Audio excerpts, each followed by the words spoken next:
de los tiempos finales en los que estamos viviendo. Yo creo que estamos viviendo una época de la historia de la humanidad realmente increíble, donde ya hemos visto cosas que ninguna otra generación de creyentes lograron ver, y esto no ha hecho más que comenzar.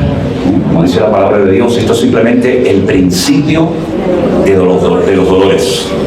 Vendrán otros dolores, y cada vez más fuertes, y cada vez más frecuentes, como cuando ustedes dieron a luz. ¿Se acuerdan, hermanas? Yo no me acuerdo de ese día, pero cada vez son más intensos, más dolorosos. Y así va a suceder con todas las cosas en este mundo.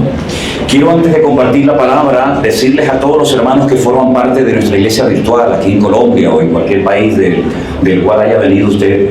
Mire, hermano, la iglesia virtual tiene una actividad casi a diario. Ustedes saben que hemos organizado ya hace algunos años la iglesia virtual en 3 grandes grupos. Aquí en Colombia creo que pertenece usted al grupo 2, me parece, ¿no? Grupo 2. Pues tenemos el 1, que es Estados Unidos, México; el 3, que es Europa, España, Israel, todo eso. Y siempre animamos a los miembros de la iglesia virtual a que asisten a las reuniones. Hay reuniones de hombres, hay reuniones de matrimonios, hay escuela dominical, hay reuniones de jóvenes, hay reuniones de oración, en fin, de niños. En fin, hay mucha actividad dentro de la iglesia virtual. Yo casi les aseguraría que hay más actividad dentro de la iglesia virtual que en nuestras iglesias presenciales, sinceramente le digo. Entonces, no se pierdan la oportunidad de participar de esas reuniones. No venga usted de excursión a un congreso, a una reunión como esta, sino que empápese, métase en la realidad de la iglesia virtual. ¿Quién está enfermo? ¿Quién ha muerto? ¿Qué viaje estamos realizando? ¿Dónde está el pastor Alberto? ¿Dónde está Anderson? ¿Cuáles son los próximos proyectos? ¿Cuáles son los problemas que tenemos? Las peticiones de oración, los testimonios, las necesidades. Es decir, no viva ajeno a la realidad del ministerio. Tenemos que tener una visión amplia. Usted tiene que saber cómo está la obra en Tenerife.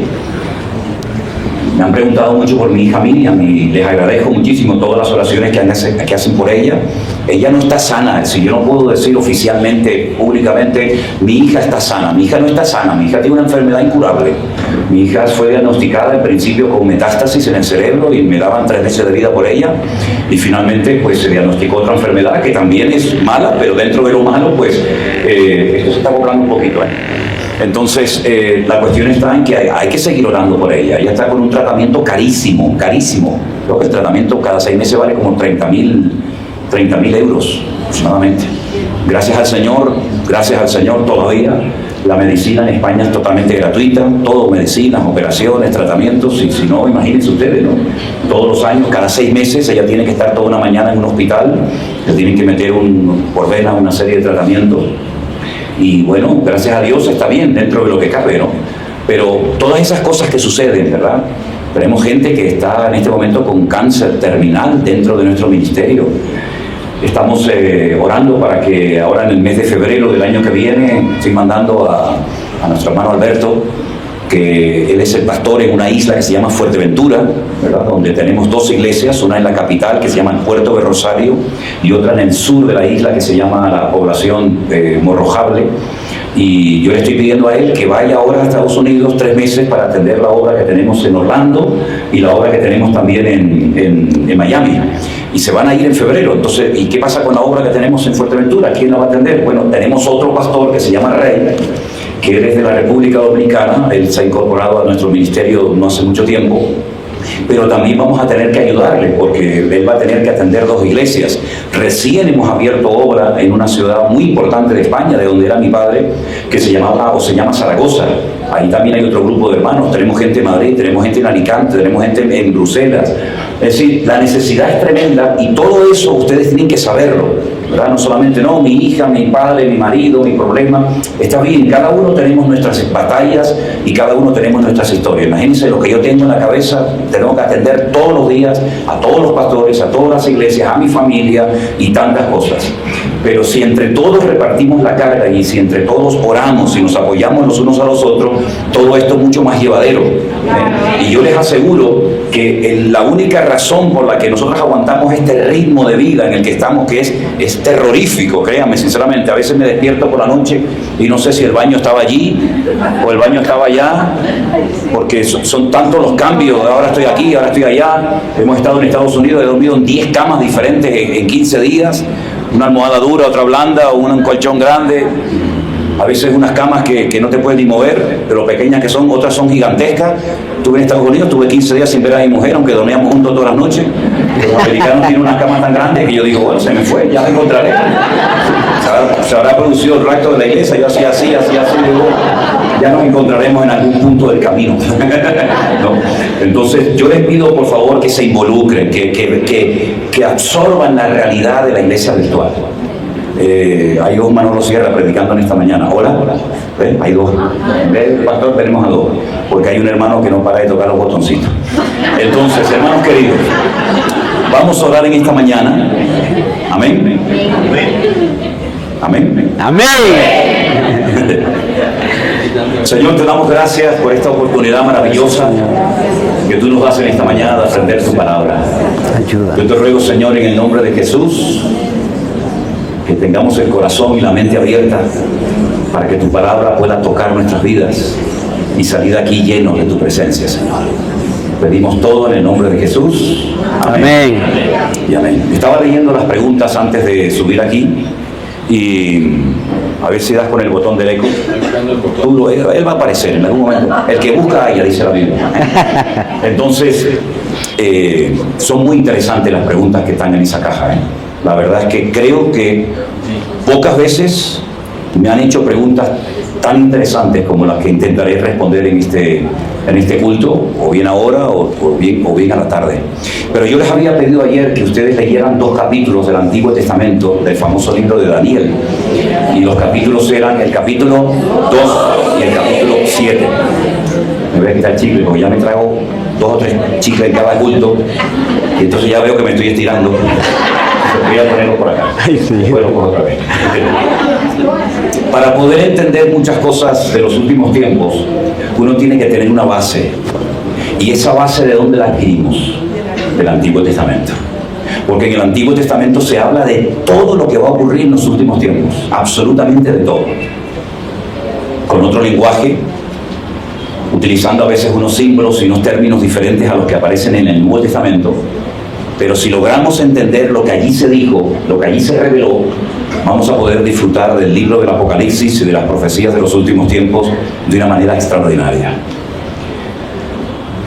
Vamos a empezar por el principio, hacemos un poquito de historia, ¿les parece? Cuando el pueblo de Israel entra en la tierra prometida, a lo largo del camino de la peregrinación desde Egipto hasta Canaán, ellos recibieron lo que se conoce como la Torá o la ley. La revelación de Dios para que su pueblo viviera ordenadamente y supieran lo que tenían que hacer y lo que nunca tenían que practicar. Recibieron nada más y nada menos que 613 mandamientos. Ese número 613 lo están recordando permanentemente porque a donde mires, lo que toques, aparece ese número por todas partes. Por ejemplo, voy a poner un ejemplo, ustedes ya lo saben. Cuando usted comes una granada, esta fruta tan buena, las semillitas, cuando tú abres y te comes una granada en Israel, y tú la abres por la mitad, si tienes la paciencia de extraer cada uno de sus granitos, vas a contar 613. Todas tienen 613. No hay ninguna que tenga 500 o no, todas tienen 613 granos. Para que ellos recuerden que hay 613 mandamientos que hay que cumplir. ¿Qué cosa era? Por eso el sumo sacerdote en su vestidura llevaba una campanita, una granada, una campanita y una granada, para que él constantemente tuviera en cuenta que la palabra de Dios es muy amplia, mucho más amplia que los famosos 10 mandamientos. Cuando ellos entran a la tierra prometida, las 12 tribus o las 12 familias, cada una recibió una porción de tierra menos una, la tribu sacerdotal. La tribu de Leví no recibió ningún tipo de tierra, porque ellos tenían que servir al Señor. Entonces vivían de las aportaciones económicas, de los diezmos y de las ofrendas del resto de las naciones. Llegó un momento que el pueblo de Israel entra en una nueva etapa de gobierno y fue lo que llamamos la monarquía. El primer rey de Israel no tenía que haber sido nunca nombrado como rey porque uno de los requisitos que tenía que cumplir el rey de Israel es que tenía que formar parte o ser descendiente de la tribu de Judá. Y él no era de la tribu de Judá. Saúl era de la tribu de Benjamín. Pero él fue nombrado rey y fue un auténtico desastre. Llevó el país a la ruina económica, llevó el país a una crisis interna sin precedentes. Y el Señor preparó a otro siervo suyo, a otro rey, que fue el famoso David. Y después de David vino Salomón. Pero cuando Salomón muere, el reino se divide en norte y sur. Por ahí aparece un tal Jeroboam y Roboam, y los dos se enfrentan, la nación entra en una guerra civil. 10 tribus forman un reino, que lo conocemos como el reino del norte, o el reino de Israel, cuya capital va a ser Siquén. Y el reino del sur, formado por 2 tribus, que sería la tribu de Judá y la tribu de Benjamín, cuya capital seguiría siendo Jerusalén. Jeroboam no se le ocurre otra cosa más que construir 2 becerros de oro. Uno lo pone en Dan y otro lo pone en Betel, para que el pueblo no suba 3 veces al año a Jerusalén para adorar al rey. Las tribus del norte, en el año 721 a.C., fueron atacadas por un imperio llamado el Imperio Asirio. Sacó a las 10 tribus del norte de Israel y nunca más hay registro histórico de que esa gente volvió al país. Se habla hoy en día de las famosas tribus perdidas de Israel, que si están por aquí, que si están por allá. Esas tribus como tal nunca volvieron al país. Aproximadamente 135 años después de la destrucción y desaparición de las 10 tribus del norte, el rey Nabucodonosor de Babilonia ataca Jerusalén, ya lo había profetizado Jeremías durante 40 años, y la destruye completamente. Destruye toda la ciudad, se lleva todos los tesoros del templo, menos el arca de la alianza, a Babilonia, y se lleva a miles de personas cautivas a Babilonia. Dentro de ese grupo gigantesco de cautivos viajó Daniel, que era un jovencito de 15, 16, 18, 19 años, junto con otros muchos jóvenes amigos de él. Cuando llegan a Babilonia, tuvo, entre comillas, la suerte de caer en el palacio del rey Nabucodonosor.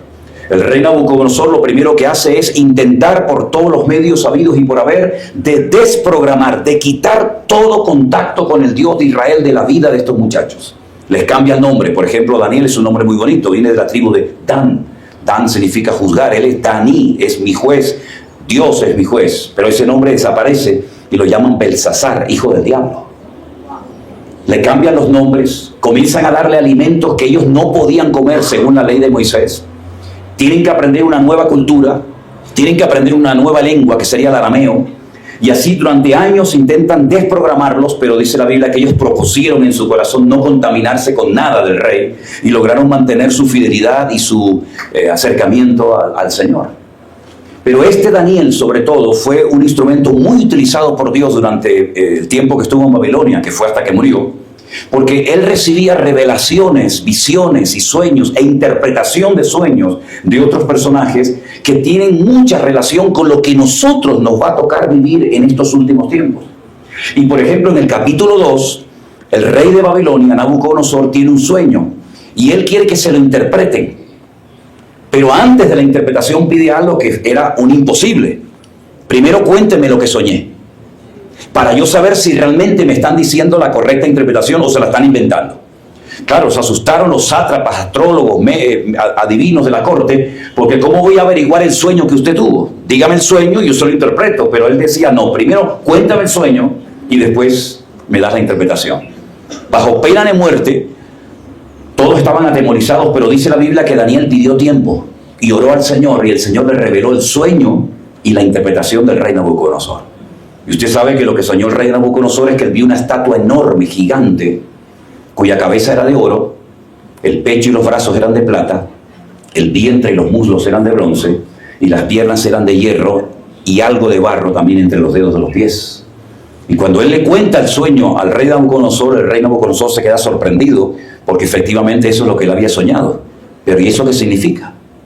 Y entonces ahora viene la interpretación del sueño, y Daniel le dice, la cabeza de oro representa tu imperio, el imperio que en este momento está gobernando sobre las naciones de la tierra, el imperio babilónico, que viene de la palabra Babel, que significa confusión, cuya capital estaba en Nínive, que actualmente ese país sigue existiendo, pero con otro nombre.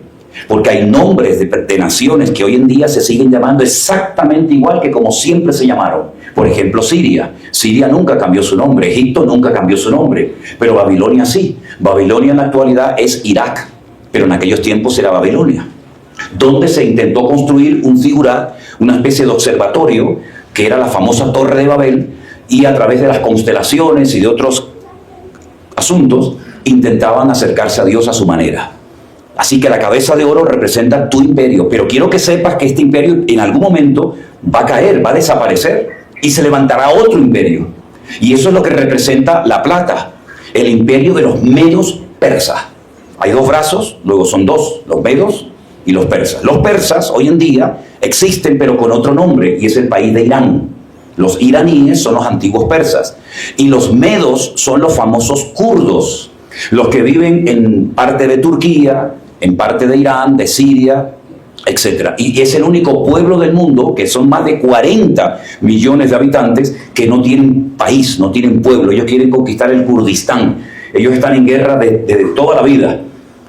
Pero ese imperio también iba a caer. Parte de ese imperio también lo conoció Daniel. Pero claro, ya por cuestiones cronológicas yo no podía conocer el tercer imperio. Que por cierto, la Biblia en el Antiguo Testamento no nos cuenta nada del tercer imperio, que es el que representa el bronce, que es el imperio de Grecia, el famoso Alejandro Magno. Pero ese imperio también cayó. Y cuando vamos al Nuevo Testamento nos encontramos al cuarto imperio, nos encontramos allí a los César de Roma, nos encontramos a Poncio Pilato, gobernador de Judea, nos encontramos a los centuriones, etc. Y es el imperio romano. Y esa es la interpretación de esa imagen, y eso es lo que significa. Los cuatro imperios que a lo largo de la historia tendrían algo que ver directamente con un pueblo llamado el pueblo de Israel. Cada uno tiene una estrategia diferente. Uno destruía el templo, el otro lo financiaba para que lo reconstruyeran. Uno no lo destruía, pero lo profanaba, como por ejemplo los griegos. Y cada uno representa diferentes estrategias de cómo Satanás intenta atacar, destruir y neutralizar al pueblo del Señor. Tiempo más tarde, Daniel como profeta ve el mismo sueño, pero desde otro punto de vista. Él se da cuenta de que esos imperios están representados por animales, no por oro, plata, bronce, hierro, sino por animales. Y él dice que ve a un león con alas, y la interpretación de ese animal es Babilonia, por la forma agresiva, por la forma rápida con la que actuaban y atacaban a los enemigos. Pero el Señor le revela a Daniel que el imperio de Babilónico no va a durar eternamente, sino que se va a levantar otro imperio, que es el de los medos persas. Y en esta ocasión aparece un oso que está apoyado sobre una pata, más que de otro, porque uno de los dos era más fuerte que el otro, y son los medos persas. Y después se levantaría un imperio, y él lo ve representado por un leopardo con 4 cabezas. Y cuando él interpreta esas cabezas, te das cuenta de que ese imperio se iba a dividir justamente en 4. Porque Alejandro Magno no dejó descendencia. Alejandro Magno conquistó el mundo, murió cuando intentó conquistar Babilonia, pero cuando él muere, 4 de sus generales, Ptolomeo, Seleuco, Casandro y Silimaco, no les acabo de insultar, sino son los nombres de los generales de Alejandro Magno, ¿verdad?, toman posesión de su territorio. Y nos tenemos que centrar en los seleucidas, en Seleuco, porque a él le tocó la parte de lo que conocemos hoy en día como Israel, antiguamente Canaán. Y el Antiguo Testamento nuestro no habla de los griegos, pero en el siglo XVI la Iglesia Católica le metió 7 libros más a la Biblia. Así que cuando alguien le diga, es que la Biblia de ustedes es diferente a la nuestra, la de los católicos, porque ustedes le han sacado 7 libros a la Biblia. No, señores, al revés. Nosotros no le hemos sacado ni metido nada a nadie. Fue la Iglesia Católica, ya digo, en el Concilio de Trento, en el siglo XVI, que se atrevió a meterle 7 libros más a la Biblia. Uno de ellos, el famoso libro de Tobías, Baruch, los Macabeos, Judith, etcétera, etcétera.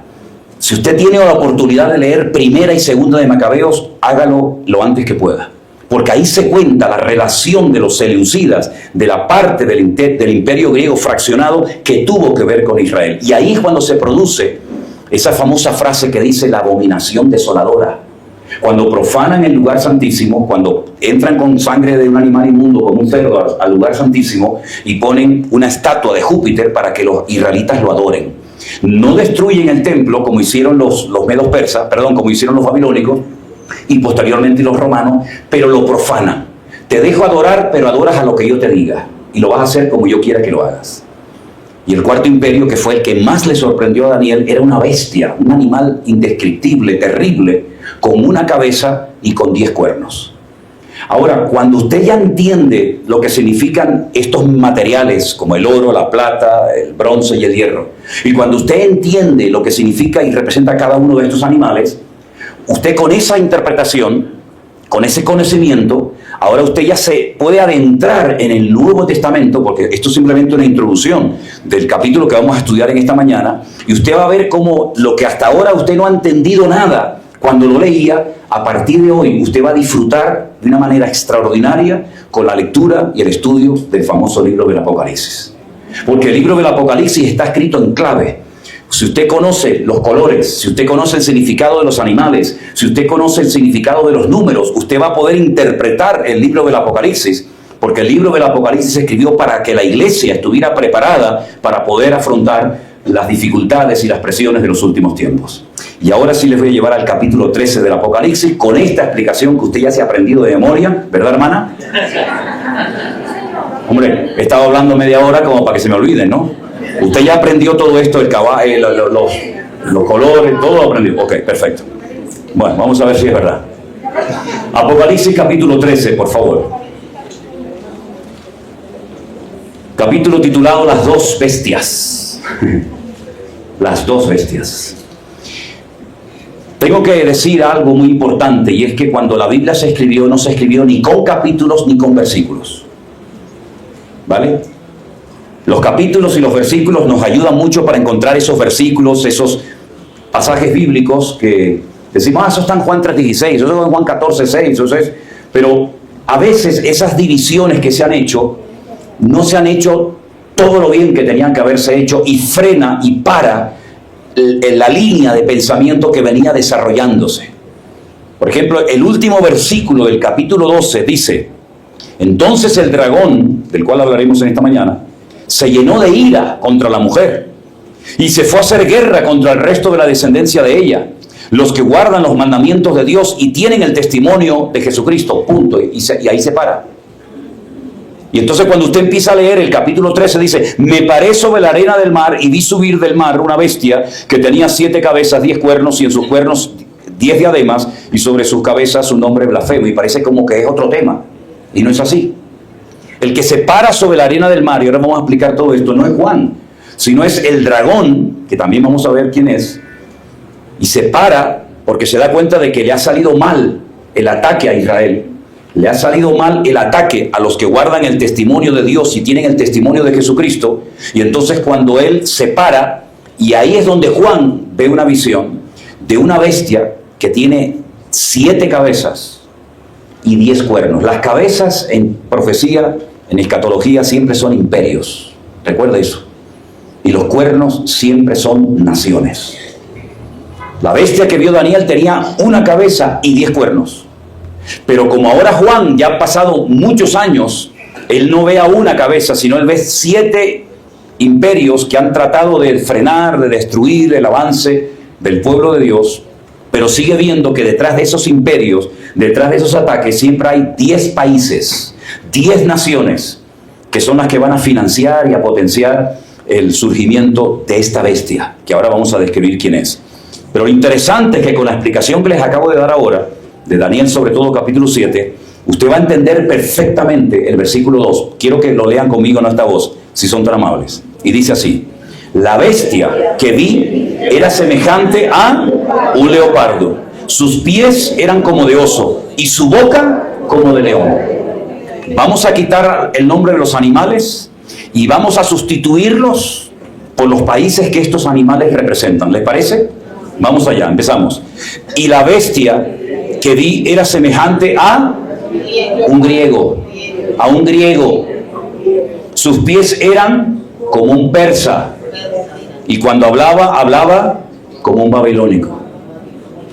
Se da cuenta como Juan utiliza animales que son los mismos que aparecen en Daniel capítulo 7. Y es que hay una materia, el Señor nos permitió publicar hace ya unos años un libro que lo hemos titulado Hermenéutica y Homilética. La hermenéutica es la ciencia que nos ayuda hacer una correcta exégesis, es decir, una correcta interpretación de los textos bíblicos. Usted no puede coger la Biblia e interpretarla a su manera, saltándose las reglas fundamentales para poder interpretar adecuadamente el texto. Una de las reglas de oro de la interpretación bíblica dice que la Biblia se interpreta a sí mismo. Es decir, si usted no entiende Apocalipsis 13:2 y usted no sabe quién es el leopardo y no sabe quién es el oso y no sabe quién es el león, usted no puede decir, bueno, a mí me parece, yo siento, hermano, que el leopardo representa a los colombianos. No, porque yo lo siento, hermano. Mira, a mí lo que usted siente me da igual. Aquí no nos movemos ni por emociones, ni por sentimientos, ni a mí me parece. Aquí no entramos en especulaciones ridículas. ¿Qué dice la Biblia acerca del león? ¿Qué dice la Biblia acerca del leopardo? ¿Qué interpretación le da la palabra de Dios al oso? Esa interpretación que se le dio es la misma que usted tiene que mantener para no hacer una doctrina diferente y para no interpretar locamente lo que la palabra de Dios quiere que usted entienda. ¿Se da cuenta? Entonces, por eso es importante tener la base. Y la base la arrancamos, la adquirimos del Antiguo Testamento y usted la aplica, ¿verdad?, en el Nuevo Testamento, y usted va a darse cuenta de que aquí se está hablando de una persona que se llama aquí bestia, pero es un hombre de carne y hueso. No es un engendro de un demonio que mantuvo una relación con una mujer y quedó embarazada y es como el hijo de Satanás. No, nada que ver. Son películas de Hollywood. Son las cosas que le gustan hacer los americanos, que a la gente le gusta. La palabra de Dios nos habla de un personaje siniestro que tiene papá, tiene mamá, tiene pasaporte, tiene nacionalidad. Es un hombre, vaya, que la Biblia en este caso lo llama bestia, pero recibe muchos nombres. Por ejemplo, aquí en Apocalipsis lo llama la bestia. En otro libro, también escrito por Juan, lo llama el anticristo. Y ayer hablamos de lo que significa la palabra Cristo, o Mashiach, o ungido. Pero Pablo nunca se dirige a este personaje como el anticristo. Lo llama con otros títulos diferentes que ya veremos Dios mediante hoy o esta tarde. Porque el nombre habla de la esencia de lo que usted está estudiando o describiendo. Por eso es muy importante conocer el significado real que la Biblia le da a los nombres y a los lugares, para que usted pueda descubrir que detrás de un nombre hay una esencia. Por ejemplo, si yo digo la palabra perro, todo el mundo sabe lo que es un perro, pero esa palabra no describe nada. No sabemos si es bueno, si es malo, si es peligroso, si es grande, si es chico. No sabemos cómo se comporta un perro, no lo sabemos. Pero alguien dijo, este se va a llamar perro, y aquel se va a llamar jirafa, y aquel se va a llamar león, y aquel se va a llamar gato. Pero es que en el hebreo todas las palabras tienen un significado profundo. Y fue Adán el que le puso nombre a los animales. Dios los creó, pero los creó sin nombre. Y Dios le dijo, encárgate de ponerle nombre a todos los animales. Pero ¿y cómo me invento yo un nombre para cada animal cuando hay miles y miles de animales? Incluso había muchos más de los que existen hoy en día, porque muchas especies de animales han desaparecido. Entonces Adán, que tenía el reflejo de Dios en su vida, que tenía una percepción y un discernimiento espiritual tremendo que luego se perdió por el pecado, él miraba un animal y él lo miraba por dentro.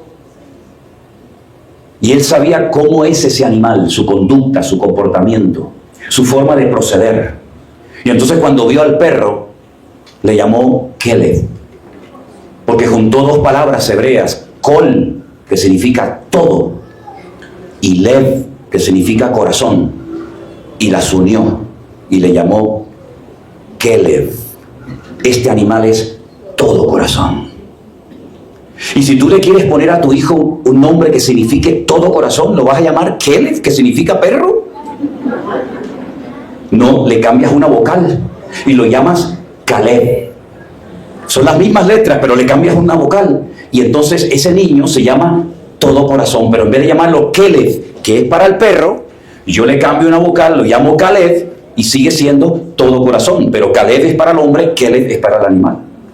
Y así podríamos ir, no tengo tiempo, pero podríamos ir uno por uno los animales de la Biblia, y entonces el nombre que le da Adán en hebreo describe al animal, aunque tú no sepas en principio cómo es el animal. Por ejemplo, al león le puso Ari. Ellos no pronuncian la R, Ari. Y Ari significa miedo. Pero le puso el nombre antes de la caída, cuando se podía acariciar y se podía jugar con el león. Y el león no era carnívoro, el león era herbívoro. Allí nadie se mataba. Sin embargo, él sabe que ese animal en algún momento de la historia se va a convertir en un animal peligroso y agresivo. Y por eso él le dijo, este animal se llama miedo, se llama temor. Y vemos en la palabra de Dios que los nombres nos habla acerca del código genético espiritual. Todos tenemos un código genético que lo transmitimos a nuestros hijos.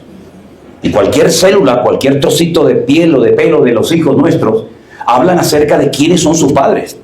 Y se hacen pruebas genéticas, ¿no? Para saber si era mío o no era mío, era del vecino de arriba, o era tú saber de quién era, ¿no? Pero en la Biblia, cuando tú te vas a dar cuenta, todo tiene un significado, todo tiene una razón de ser. Por eso a veces Dios le cambia el nombre a la gente. Porque tu nombre significa una cosa que yo no quiero que seas así. Yo no quiero que tú seas un suplantador, un tramposo, un tipo así que siempre está buscándose la vida, engañando al padre, a la madre, al primo, al otro. Tú eres un Jacob, tú eres un suplantador. Yo no quiero que sigas siendo así. Yo quiero que seas un Israel. Israel es un nombre que se puede estudiar letra a letra. Y cada letra tiene un significado. Pero las tres primeras significan Yashar. Yashar significa recto, camina recto. Ya has caminado tiempo torcido en tu vida. Pero camina recto delante de ¿quién? Delante de Él. ¿Y Él quién es en la Biblia? Es Dios. Todo lo que termina en Él significa Dios. Alef, Lame. Entonces Dios va cambiando el nombre de los lugares, de las personas, para que cuando tú pronuncies ese nombre sepas lo que hay detrás espiritualmente.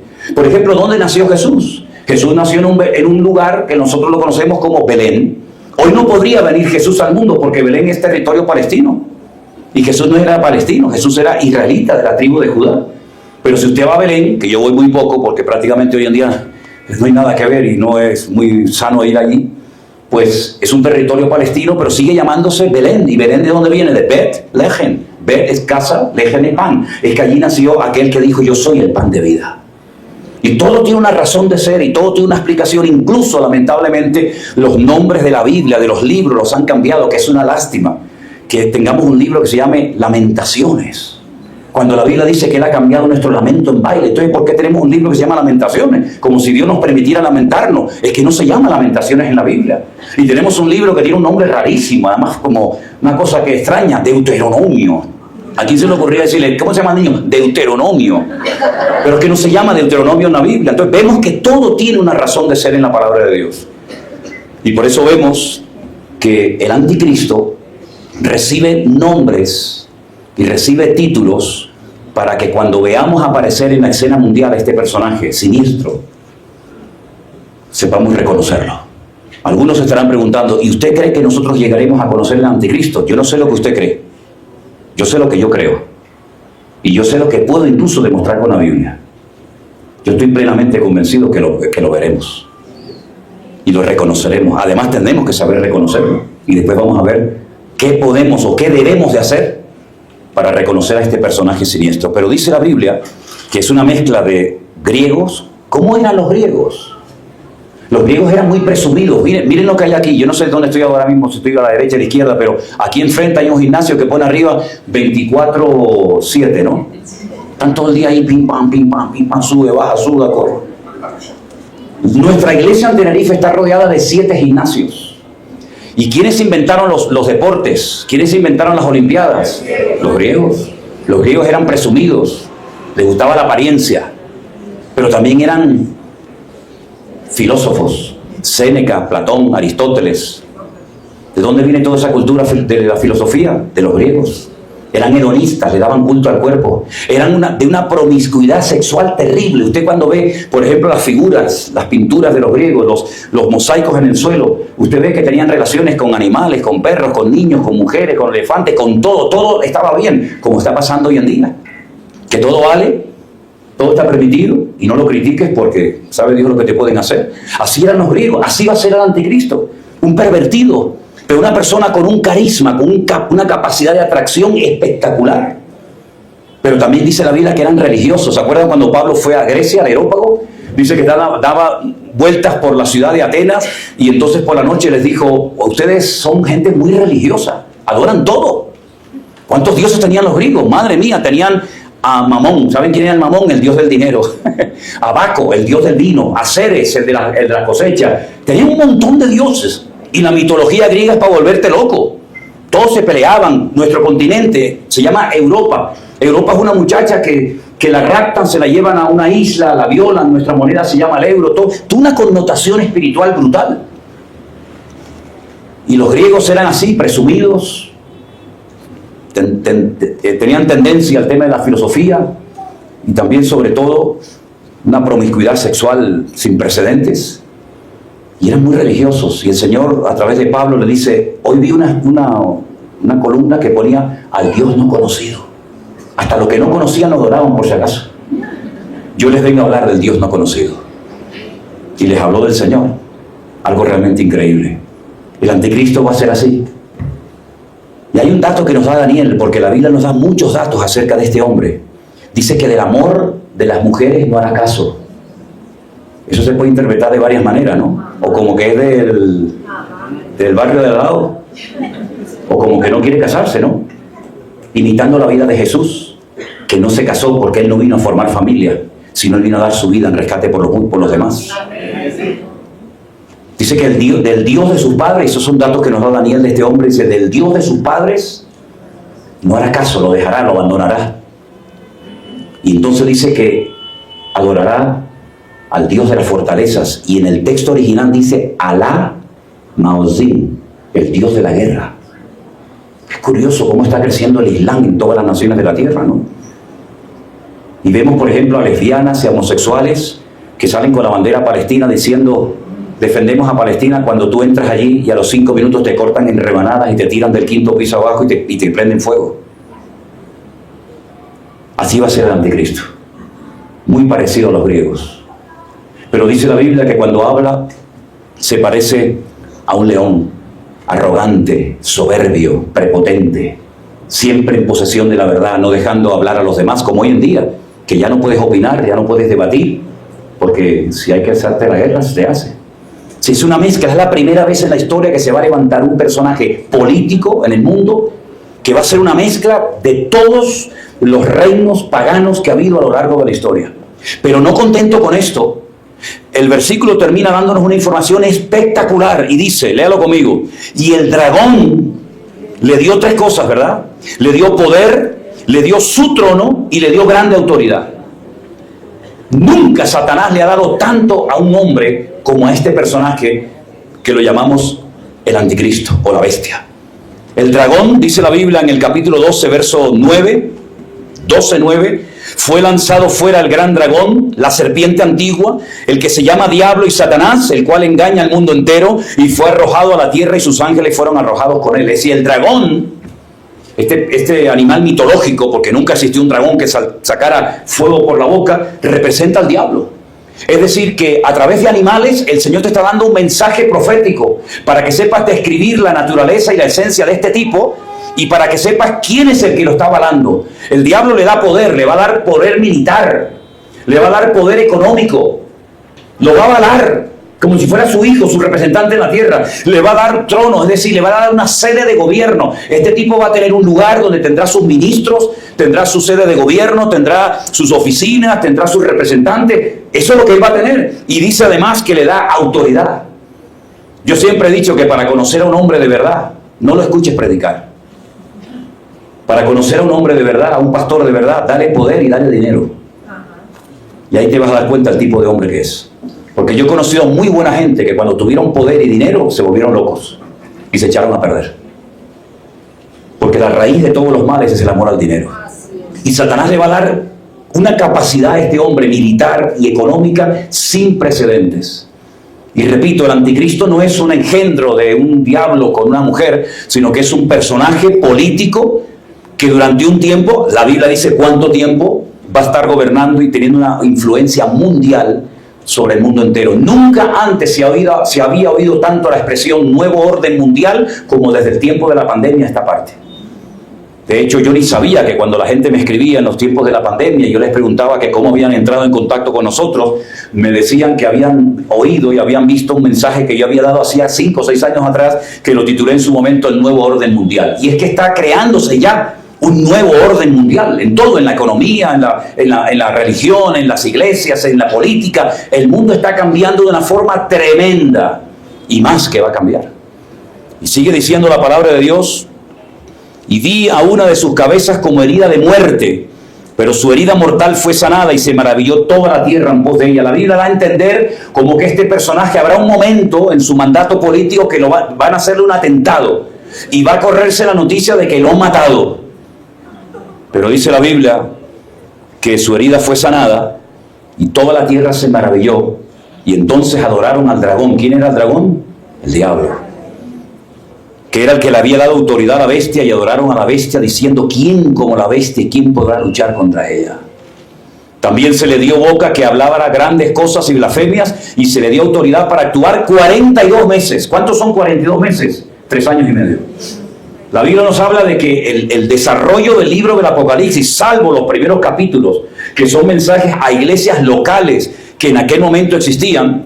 Nosotros, por ejemplo, ahora el año que viene, en el mes de mayo, hemos organizado un viaje con un grupo de hermanos que vamos a recorrer en Turquía las 7 iglesias que habla el libro del Apocalipsis, que hoy en día no existe ninguna de ellas, porque antiguamente ese país, donde estaban las famosas 7 iglesias del Apocalipsis, Esmirna, Tiatira, Laodicea, Pérgamo, etc., era un bastión del cristianismo tremendo, pero hoy en día todo ese lugar es musulmán, y ya estamos hablando de Turquía. Bueno, pues la palabra de Dios nos enseña que este personaje siniestro durante 42 meses tendrá como carta blanca para hacer lo que quiera. Pero el desarrollo total del libro de la Apocalipsis se lleva a cabo en 7 años. Y ahora quédese con este dato que a usted le va a ayudar muchísimo para saber dónde estamos en este momento. Ah, por cierto, ¿se acuerdan lo que les dije anoche? Hermanos, les dije, tranquilos, que esta noche no va a venir el Señor. ¿Me equivoqué? No. ¿Seguimos aquí? Sí. Ah, pues déjeme que les diga otra cosa. Hoy tampoco va a venir el Señor.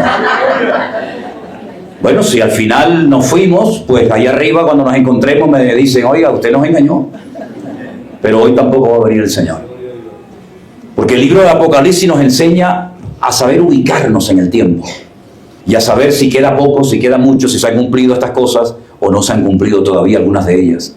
El libro del Apocalipsis se desarrolla en un periodo de 7 años, que están perfectamente divididos en 2 grandes grupos: 3 años y medio por un lado y 3 años y medio por otro lado.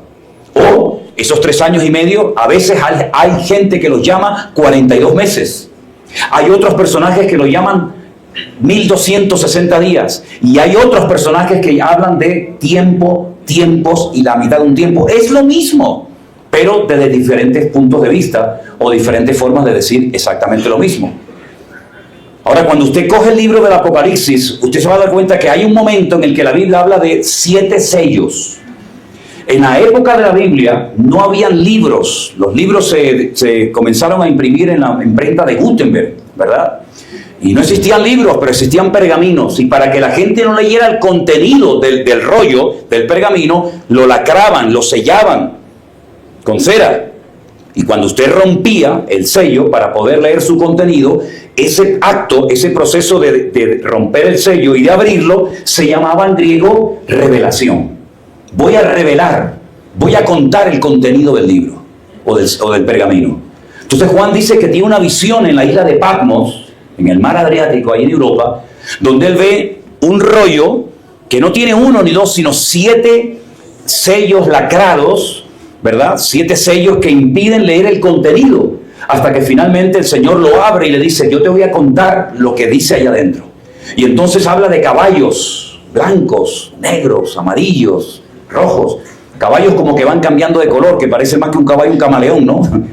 Y todo eso tiene una razón de ser y todo tiene una explicación. Y la gran tribulación comienza con el caballo blanco de un tipo que lo monta con un arco pero que no tiene flecha. Entonces ya me dirás tú a mí, ¿para qué sirve un arco sin una flecha? No sirve para nada. Pero es como la forma, entre comillas, pacífica, diplomática, como se va a dar a conocer este personaje al mundo. De hecho, su eslogan de campaña, usted sabe que cuando un político se va a presentar a la presidencia o a cualquier cargo de la república o del país, siempre en el póster, en el afiche donde sale, pues siempre hay como un eslogan, ¿no?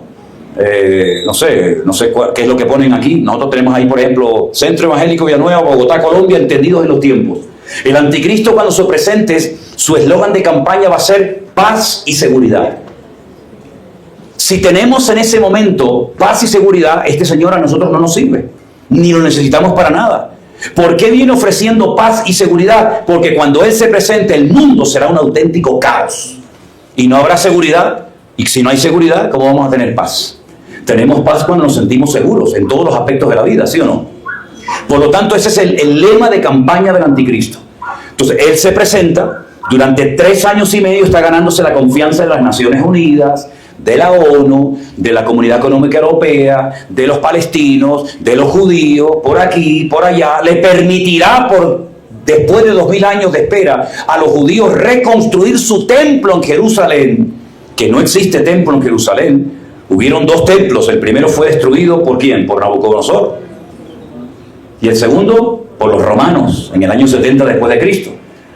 Y por eso hay miles y miles y millones de judíos que van vestidos de negro, porque están de luto, porque ellos están orando y clamando para que algún día en el monte Moriah, donde estuvo el templo de Jerusalén, vuelvan otra vez a tener su templo. Y vuelvan otra vez con el rollo de los sacrificios, etcétera, etcétera. Y el anticristo le va a permitir al pueblo de Israel reconstruir su tercer templo. ¿Pero cómo? Si allí arriba están los árabes. Si la explanada de las mezquitas, no está el domo de la roca, y al lado de la mezquita de Al-Aqsa, donde están los mártires de Al-Aqsa, los hombres bomba, que se preparan para actuar en cualquier momento, ¿cómo le van a permitir a esa gente subir a los judíos a construir su templo? Bueno, lo que es imposible para los hombres, el Señor lo va a permitir por algún motivo, ¿no? Y ese templo va a ser reconstruido en la primera parte de la gran tribulación. Y nosotros sabemos, antes de que lo construyan, lo que le va a pasar a ese templo. Porque toda esa información nos la da la Biblia, porque la Biblia es el periódico de mañana. ¿Cuántos dicen amén? Amén. Por eso dice la Biblia que a nosotros estas cosas no nos van a sorprender como ladrón en la noche. ¿A quién sorprende el ladrón? Al que está dormido, al que está distraído, al que no puso la alarma, al que no cerró bien la puerta. Pero al que está velando y orando no le va a sorprender, porque para el mundo vendrá como ladrón en la noche, pero para nosotros vendrá como Rey de Reyes y Señor de los Señores. ¿Cuántos dicen amén? Amén, así es. Así que mi hermano, empieza la gran tribulación, empiezan los sellos. Si usted lee lo que pasa cuando se abre el primer sello, ahí está en la Biblia, solamente es cuestión de leerlo. Y el segundo, el tercero, la hiperinflación mundial. Para ponerle un ejemplo, dice la Biblia que en esos tiempos, y están cerca, no están muy lejos, una barra de pan, por cierto, hay una panadería aquí enfrente que tiene unos panes, hermano. Yo cada vez que paso se me cae la baba. Porque yo soy muy panero, me gusta. Ahora no me empiecen a regalar panes, porque ya sé que cuando digo algo empiezan y me van a llenar la habitación de panes. No se preocupen, tranquilo. Una barra de pan tendrá que trabajar un hombre todo un día para poder comprarla. Eso en términos modernos es una hiperinflación galopante terrible. Bueno, los argentinos son expertos en esto, ¿no? Pero trabajar yo todo un día, 10, 8, 9, 12 horas, para al final del día poder comprarme solamente una barra de pan para poder llevar a mi familia. Eso es lo que dice la Biblia. Por eso estos que te predican de que el mundo se va a mejorar, de que todo vamos a hacer, no olvídense de eso, eso es mentira, es un cuento chino. Esto va al garete, esto está, hermano, a punto de saltar por los aires. Todo está como dormido, como con algodones. La palabra de Dios dice que habrá guerras y rumores de guerra, lo leímos anoche en Mateo 24, habrá terremotos, habrá pestes, y habrá tantas catástrofes al mismo tiempo en tantos lugares. Por cierto, anoche hubo un terremoto de 7,5 en Filipinas. Vete tú a saber si nos cae alguna breva de estas a nosotros mientras estamos aquí predicando en estos días, yo qué sé. Pero lo que está bien claro es que la tierra nos está dando señales. Ya que no leen la Biblia, no quieres leer la Biblia, yo te voy a hablar a través de un volcán. Y te voy a hablar a través de un tsunami. No quieres leer la Biblia, te voy a hablar a través de un terremoto. Entonces Dios está hablando. Pasa que la gente, o algunos no quieren oír, o algunos oyen, pero no les interesa poner en práctica la palabra de Dios. Terminan los 7 sellos, 7 catástrofes terribles, y empiezan las 7 trompetas. Todo eso en los primeros 3 años y medio. Primera trompeta, ¿qué pasa en la primera trompeta? Leado en la Biblia, ahí está. Segunda trompeta, tercera trompeta, y entonces resulta, quiero que vengan conmigo un segundito. Primera de Corintios capítulo 15. Pablo fundó esta iglesia, estuvo en ella un año aproximadamente, y le escribe una carta, y en el capítulo 15, vamos a leer en esta mañana unos versículos impresionantes, espectaculares. Capítulo 15, versos 51 y 52, donde Pablo dice lo siguiente: Repito, 1 Corintios 15, para los que estén tomando nota, versículos 51 y 52. He aquí os digo un misterio. Definamos la palabra misterio. Misterio es un secreto no revelado anteriormente. Es decir, te voy a contar un secreto. No te lo contó ni Daniel, ni Malaquías, ni Sofonías, ni nadie. Yo te voy a revelar un secreto. Te voy a contar algo que nunca nadie te ha escrito o te ha dicho. No todos vamos a morir, ¿eh? Así lo dice clarito Pablo. No todos vamos a dormir, pero todos seremos transformados. La palabra transformado en griego es la palabra metamorfosis. Es el proceso de pasar de gusano a mariposa. Es decir, nuestro cuerpo que tenemos ahora, por muy bonita que tú te creas, tú eres un gusano, eso no vale para nada. El cuerpo bonito es el que vamos a tener después. Lo de ahora, eso es barro, eso no vale para nada. Por mucho que te operes, te quites de aquí y te pongas de allá, eso no vale para nada. ¿Ok?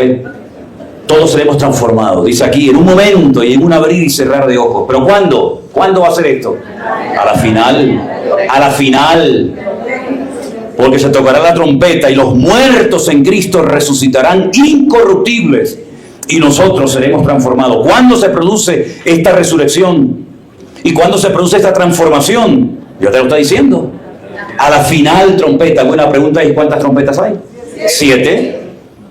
Entonces usted va al libro de Apocalipsis y empieza a pasar 1 año, 1 año y medio, 2 años. Entonces van los sellos, 1 trompeta, 2 trompetas, 4. A la 7ª trompeta se produce este acontecimiento que acabamos de ver en esta mañana. Sí, pero el pastor, a mí me enseñaron que nosotros los cristianos no íbamos a estar en todo este lío de tribulación y de anticristo, sino que nosotros nos íbamos a ser arrebatados antes de todo esto. A mí también me lo enseñaron y lo prediqué, porque yo me convertí en las asambleas de Dios. Y las asambleas de Dios enseñan, como muchas denominaciones, que la iglesia no pasará por ningún periodo de la gran tribulación. Pero ¿saben cuál es el problema de esta postura teológica, denominacional? Que no la pueden demostrar con la Biblia. ¿Qué dice? No, es que yo sé lo que le estoy diciendo. El único versículo que nos enseñaron en la escuela bíblica para rebatir esto era: Dios no nos ha puesto para ira, sino para alcanzar salvación. Y por ahí un día se me ocurrió preguntarle a uno de los grandes maestros de escatología de la Asamblea de Dios, bueno, ¿y a qué tipo de ira el Señor nos dice que no vamos a experimentar? Y no entendía la pregunta. ¿Cómo que a qué tipo de ira? Es que hay varios tipos de ira en el Apocalipsis. Y me dijo abiertamente: yo no sé lo que me estás preguntando. Digo, no, y este es el que entiende. Madre mía, ¿por cómo será el que no entiende? El Apocalipsis nos habla de la ira del Cordero, que es la ira de Dios. Nos habla de la ira del dragón, que es el diablo. Y nos habla de la ira de las naciones. Y yo le pregunto a usted nuevamente: ¿de qué ira estamos exentos los cristianos? Porque si la Biblia dice, que es verdad que lo dice, Dios no nos ha puesto para ira, sino para alcanzar salvación. Mi pregunta es: ¿a qué ira el Señor me ha prometido protegerme? ¿De la ira de las naciones? No me diga. La semana pasada mataron a 50 hermanos nuestros quemados vivos en una iglesia en el Congo, ¿eh? En lo que va de año han matado a más de 70,000 cristianos en Nigeria. ¿Estamos exentos de la ira de las naciones? No me diga. Vaya usted a repartir Biblias a Irán ahora mismo. Vaya usted al país que tengo yo a 100 kilómetros de mi casa, como es Marruecos. Póngase en una plaza pública a predicar el evangelio. Si no lo cortan a cachos, es de milagro. Váyase usted a muchas partes del mundo, Arabia Saudita, Kuwait, Al-Ojar. Váyase a esos lugares diciendo que usted es un predicador. Usted no está exento de la ira de las naciones. Las naciones nos han masacrado y perseguido durante los últimos 2000 años, mi hermano. Desde el siglo I hasta el día de hoy, los cristianos hemos sido odiados, perseguidos, maltratados, torturados por la causa del evangelio. El diablo tiene una rabia en contra de la estabilidad familiar. El diablo no quiere que siga siendo fiel al Señor. El diablo se ha ensañado muchísimas veces con familias enteras, con países enteros hermosos. Los ha destruido. De la única ira que estamos exentos, de la ira de nuestro Dios. Porque Dios no está enfadado con nosotros. Él es nuestro Padre. Y si vosotros, siendo malos, sabéis dar buenas dádivas a vuestros hijos, de tal manera que si tu hijo te pide un pan, tú no le darás una piedra. O si te pide algo de comida, no le darás una serpiente, un escorpión. ¿Cuánto más mi Padre Celestial os dará las cosas que ustedes necesitan? Dios no está enfadado con nosotros. Dios nos ama, Dios es nuestro Padre. Él es mi amparo, mi fortaleza. Aunque un ejército acampe contra mí, no temerá mi corazón, porque Él es mi luz y mi salvación. Esa es la ira de la que estamos exentos, pero no de las otras. No de las otras. Vaya usted a una manifestación, que aquí ustedes tienen mucha experiencia de esto, apoyando a Palestina. Vaya ahí, hable de Cristo, hable de Israel, hable de Jerusalén, hable de que el Mesías viene y va a estar viviendo en Jerusalén. A ver lo que le hacen. Ahí se le va todo el valor cristiano, ¿verdad? Hermanos queridos, el mundo está loco. Vaya usted a Europa, vaya usted ahora, por ejemplo, a España, vaya a Inglaterra, vaya a Francia, vaya a Italia y diga cualquier cosa en contra de la opinión de todo el mundo, que van como borregos, ¿verdad? Y todos tienen como un mismo tema. La palabra de Dios nos dice que Él nos va a guardar y a proteger. Pero ¿cuántos hermanos nuestros han dado su vida por la causa de Cristo? ¿Es que no tenían fe? ¿Es que eran menos espirituales que nosotros? Y una vez le dije a una iglesia, digo, ¿saben por qué el diablo no nos persigue a nosotros en este país? Porque ya entre nosotros nos matamos, no hace falta que venga el diablo a hacernos daño. Ya entre nosotros nos matamos unos a otros. Pero esos hermanos nuestros tienen un acercamiento al Señor. Le pregunté hace poco a un hermano que vino de la China, le dije, oye, ¿cómo está la obra allí? Me dice, ¿sabes una cosa? Allí está prohibido hablar en público de Daniel, de Apocalipsis, de todas estas cosas. Está prohibido, no se puede hablar de esto. No se le puede dar un rayo de esperanza a la población. Hablamos en las casas del Apocalipsis y todo eso, pero en las iglesias está prohibido. Pero saben, ustedes se saludan siempre, hola hermano, ¿qué tal? ¿Cómo estás? Dios te bendiga, bendiciones, la paz del Señor. Eso en China no existe, eso no se usa así. ¿Cómo se saluda la gente allí? Y me dice, ¿sabes cómo se saludan los hermanos? Hermano, ¿cuántas cárceles has estado? ¿Cuántos latigazos tienes? ¿Cuántas descargas de corriente has recibido en tu cuerpo? ¿A cuántos familiares han matado de tu familia? Así se saludan. Y para ellos sus latigazos, sus heridas, sus marcas en el cuerpo son sus medallas. Y presumen de haber podido sufrir por la causa del Evangelio. Hay cristianos que vienen a la iglesia para que el Señor les dé un novio, una novia, un trabajo, les dé papeles, les dé una visa para irse a Estados Unidos, para que les resuelvan los problemas económicos o familiares que tienen. Nuestros hermanos en esos países ni piensan en eso. Nuestros hermanos en esos países oran para que Dios les dé fuerzas para poder ser fieles hasta la muerte y recibir la corona de vida. Antes de que se produjera la matanza de nuestros hermanos en Siria, las madres juntaron a sus hijos y les decían a los niños, escuchen esto, mamá, niños, nos van a venir a matar en cualquier momento. En cualquier momento tumban la puerta de la iglesia, entran a nuestra casa de noche o de día y nos van a matar, papá, mamá, vamos a ser muertos. Pero yo les voy a decir una cosita, niños. Cuando vengan los malos a matarnos, usted cierre los ojos, cierre los ojitos. Y cuando los abra, ya usted verá al Señor. Así les decían a los niños. ¿Qué te parece? Esos son nuestros hermanos que están pagando un precio tremendo. Muy fácil estar aquí con estas vistas, aquí en Colombia, ¿verdad? Qué bonito, Bogotá. Sí, muy bonito. Pero la vida cristiana para muchos hermanos nuestros en muchas partes del mundo es muy dura, es muy difícil, ¿verdad? Así que todo esto se avecina y dice que este personaje estará durante los últimos 3 años y medio en las copas de la ira, haciendo cosas terribles. Ahora la pregunta es, ¿y este hombre realmente será tan admirado y seguido por las naciones? Pues sí lo va a hacer, pero fíjense lo que pasa aquí. Estamos en capítulo 13. Se le dio boca para que hablara grandes cosas y blasfemias y se le dio autoridad para actuar 3 años y medio, 42 meses. Abrió su boca en blasfemias contra Dios para blasfemar de su nombre, de su tabernáculo y de los que moran en el cielo. Se le permitió hacer guerra contra los santos y vencerlos. También se le dio autoridad sobre toda tribu, pueblo, lengua y nación. Por si tenía alguna duda, ahí está. Ahí está el nivel de repercusión que tendrá. Tribus, pueblos, lenguas, naciones. La adoraron todos los moradores de la tierra cuyos nombres no estaban escritos en el libro de la vida del Cordero, que fue inmolado del principio del mundo. Si alguno tiene oído, oiga. A partir del versículo, el versículo 10 en adelante, se habla ahora de otro personaje, del cual hablaremos en un momentito. Ahora vamos a dar lugar para algunas preguntas, pero escúchenme una cosa. Hay 2 personajes que van a aparecer en los últimos tiempos con una influencia mundial sin precedente. Uno es el anticristo y otro es el falso profeta. ¿Vale? Son 2 personajes diferentes. Uno se va a encargar de los aspectos políticos y económicos del mundo y otro se va a encargar de los aspectos religiosos o, entre comillas, espirituales, temas de religiones, sectas, etcétera, etcétera. Estos 2 personajes van a ser como una especie de asociación, se van a unir, van a trabajar de la mano el uno con el otro durante un tiempo, y la Biblia nos da datos interesantísimos acerca también del segundo personaje, que se llama el falso profeta. Vamos a hacer un alto en el camino, y si me permiten voy a responder un par de preguntitas, y seguimos adelante. ¿Les parece, hermanos? Pastor, en el libro de Génesis, la Biblia dice que Dios creó los cielos y la tierra. pero dice que estaba desordenada y vacía. La pregunta es, ¿el desorden era el resultado de la guerra espiritual que se dio en ella? Mire, esa pregunta a mí me daría pie para estar semanas hablando de ella. Porque yo estuve 3 meses a título personal estudiando Génesis 1.1, Génesis 1.2. 3 meses estudiando.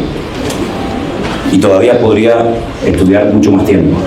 Porque una de las particularidades o características del idioma bíblico, del hebreo, es que hay palabras que usted las puede estudiar de derecha a izquierda con un significado y de izquierda a derecha con otro significado completamente diferente. Usted puede además estudiar muchas palabras por letra, cosa que en español no se puede hacer. Si yo le digo, vamos a estudiar la palabra casa, vamos a hacer un estudio de la letra C. ¿Qué le digo de la letra C? Que es así, ¿no? ¿Qué le digo? Sin embargo, en hebreo se pueden estudiar muchas palabras y muchos temas letra a letra, lo cual nos haría falta 10.000 vidas para poder terminar de leer un capítulo y estudiarlo en profundidad, imagínense, ¿no? Cuando la Biblia dice que Dios en un principio creó, fíjense, el texto en hebreo dice, escúchenos, Bereshit bara Elohim et hashamayim ve'et haaretz. Bereshit bara Elohim. El primer nombre que aparece en la Biblia que hace referencia a la creación es Elohim. Nosotros tenemos un idioma que es una bomba lo que tenemos en nuestras manos. Yo lo estaba pensando en estos días aquí en la habitación en Colombia y decía, Dios mío, no somos conscientes del poder que tiene nuestro idioma. Podemos ir desde los Estados Unidos, que hay millones de gente que habla español, pasando por todo Centroamérica, hasta Ushuaia, hasta la Patagonia, y hablarle y evangelizarle, y que nos van a entender millones y millones de personas sin necesidad de cambiar de lengua. Es un poder extraordinario de evangelización que no somos conscientes del poder que nos da tener esta lengua. Pero nuestro idioma, que tiene mucha capacidad de poder alcanzar a millones de personas, no tiene la profundidad que tiene el texto bíblico. Porque si usted se da cuenta, por ejemplo, nosotros para pasar una palabra de singular a plural, simplemente añadiéndole una S, ya la hemos convertido en plural. Yo tengo una casa, pero tengo varias casas, le añado una S y ya está. O tengo un hijo, o tengo hijos, con una letra ya convirtió del singular al plural. Pero en hebreo hay plurales masculinos y plurales femeninos. El plural femenino termina siempre en ot, y el plural masculino siempre termina en in. Es una letra chiquitita que se llama la letra yod y una letra que se llama lamen. Todo lo que termina en in es masculino plural. Entonces, escuche el versículo, Bereshit bara Elohim, es decir, la traducción literal de ese primer nombre que aparece, que se le usa para mencionar a Dios, está en términos masculino plural. Es decir, que si hubiéramos traducido literalmente, que no se puede porque sería una locura, si se hubiera traducido literalmente el Génesis 1.1, diría, en el principio creó dioses. ¿Cómo que dioses? Si hay solamente un Dios. Pero es que es un término que se conoce como término polivalente. Es decir, usted lo puede emplear para Dios o para dioses. Por ejemplo, los famosos 10 mandamientos que dicen, no tendrás dioses. Lo, yiyeh, leja, Elohim alpanay. No tendrás dioses. Y sale Elohim. Pero Elohim también sale en Génesis 1.1. Entonces, ¿en qué quedamos? Es que depende de lo que usted quiera hablar, lo puede utilizar para dioses, idolatría, o lo puede utilizar para Dios. Fíjense que Dios creó los cielos en singular, en plural, y la tierra en singular. Pero la palabra cielos en hebreo es hashamayim. ¿Y qué es hashamayim? Es el artículo. ¿Y hashamayim qué es? Agua, fuego. Entonces fíjate, más difícil todavía. En el principio creó Dios, o dioses, perdón, sí, efectivamente. En el principio creó dioses, agua y fuego. Pero nosotros lo hemos traducido por cielos. No, pero espérate un momento. Para que haya fuego, tiene que haber oxígeno. Porque si no hay oxígeno, el fuego se apaga. Y la composición química del agua, ¿cuál es? H2O, oxígeno e hidrógeno. Entonces Dios me está diciendo que Él creó los elementos químicos. Y esos elementos químicos están en una cantidad exacta y perfecta. Y cuando hay obediencia cae lluvia, agua del cielo, y cuando hay desobediencia cae fuego del cielo y destruye las cosechas. Entonces, ese desorden que se produce, la primera vez que se tradujo, el cura español de Sevilla, que tradujo la primera vez del hebreo al castellano antiguo, la Biblia, él no tradujo el versículo diciendo desordenada y vacía, porque eso es una incongruencia total y absoluta. Si usted se para a pensar, ¿cómo va a estar desordenada si está vacía? Si entráramos a este salón en esta mañana y no hay nada, ni sillas, ni púlpito, ni guitarra, ni nada, está vacío, la pregunta es, ¿está ordenado o está desordenado? Está vacío, hermano. Pero entonces, ¿cómo dice su Biblia que la tierra estaba vacía y desordenada? ¿Pero cómo está desordenada? Es que no dice eso en el hebreo. Dice tohu babohu. Y son palabras que no tienen una traducción literal al castellano. Entonces, ¿qué hizo el cura español cuando tradujo la Biblia? Dijo, la tierra estaba desadornada, sin adornos. ¿Cuáles son los adornos? El sol, la luna, los pajaritos, ¿verdad? Sin adornos y vacía, que es otra cosa completamente diferente. Entonces, es un capítulo muy profundo, ¿verdad? Mira, ahora hay obediencia, estamos cantando y alabando a Dios, que hay lluvia del cielo. Amén. Si nos portáramos mal, caería fuego. Entonces, es un pasaje muy interesante, pero ese desorden, ese caos, no eran toda la tierra, sino eran en la faz del abismo. La palabra faz es cara, es como las dos caras de la moneda. En una parte de la tierra había caos y desorden, y en otra parte había orden donde se movía el Espíritu de Dios, porque Dios es un Dios de orden. Amén. Bueno, vamos a avanzar porque si no es muy largo esto. Siguiente pregunta. ¿La paz entre Gaza e Israel de Strong es la paz que nos habla la Biblia? ¿Ha empezado el tiempo de la tribulación? La tribulación no ha empezado porque la tribulación empieza cuando se desata el primer sello de Apocalipsis capítulo 6, que lo hemos dicho en esta mañana recién. Esta es una paz que va a durar nada. Esto volverá en poco tiempo, si no son días, serán semanas, serán meses. Esto volverá otra vez a lo mismo. Nunca, jamás habrá paz entre Palestina o los palestinos y los judíos, jamás. El único que puede traer una paz duradera es el Señor Jesucristo. Esto es simplemente un papel que se ha firmado porque hay una presión social muy, muy fuerte en Israel en este momento por parte de familiares que están totalmente destrozados porque llevan muchos de ellos 2 años sin saber nada de sus nietos, de sus hijos, de sus novios, de sus novias, y han tenido que firmar este acuerdo de paz porque quieren sacar a los rehenes, pero después van a volver otra vez a lo mismo. Esto no tiene nada que ver con la paz que va a ofrecer el anticristo en los últimos tiempos. Yo no creo en esta paz. Esto es simplemente un negocio que se ha hecho temporalmente y que va a durar muy poco tiempo, y ustedes van a ver que otra vez misiles, otra vez cohetes, otra vez invaden, esto va a ser el cuento de nunca acabar. Solamente el Señor lo puede arreglar. Así de claro. Estas 2 preguntas de la hermana María Isabel y Edith. Dice la primera: tengo entendido que en el milenio habrá pecado. ¿La iglesia pecará? No, la iglesia no va a pecar, porque la iglesia, cuando esté en el milenio es lo que al final de la gran tribulación se produce el milenio, que es el gobierno de Cristo desde la ciudad de Jerusalén, de la cual si quieren después hablamos un poco, y la iglesia no va a estar pecando. La iglesia, cuando sea arrebatada y esté con el Señor, ya no va a haber ningún tipo de pecado, ni mucho menos. Lo que sí van a haber son millones y millones de inconversos que salieron con vida de la batalla de Armagedón y de la gran tribulación y van a entrar en el milenio. Satanás va a estar atado durante 1000 años, y ese es el motivo por el que no peca. Pero en el momento en el que Satanás es suelto, la Biblia dice que otra vez quieren intentar hacer otra vez la guerra contra el Señor y contra su pueblo, ¿no? Pero la iglesia no va a pecar una vez que sea arrebatada por el Señor. De hecho, la iglesia no tiene por qué estar pecando tampoco ahora. No tenemos que esperar al milenio para no pecar. La Biblia dice que el que practica el pecado no ha conocido al Señor. Podemos pecar esporádicamente sin querer, pero el que practica el pecado llamándose cristiano, ese no es cristiano ni nada.